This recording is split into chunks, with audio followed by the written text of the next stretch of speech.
defying death. Astig na lalaki gumapang ng 3 araw para maligtas ang sarili matapos siya mahulog at nabali ang kanyang mga paa. Isang lalaki ang nabalian ng 2 paa matapos siya mahulog sa isang bangin sa northwestern New Mexico at natagpuan siya ng mga pulis makalipas ang 3 araw. Ang 48-year-old na si Jeffrey Darling na may problema sa kanyang paningin ay tumawag sa 911 Martes ng umaga pero hindi pa niya nasasabi sa mga dispatchers ang kanyang exact location nang namatay ang kanyang telepono.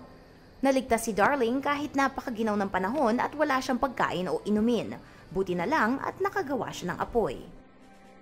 3 araw matapos siya mawala ay nakuha ni Darling ang pansin ng mga tao sa isang intersection na may kalayuan mula sa lugar kung saan siya unang nahulog sa bangin.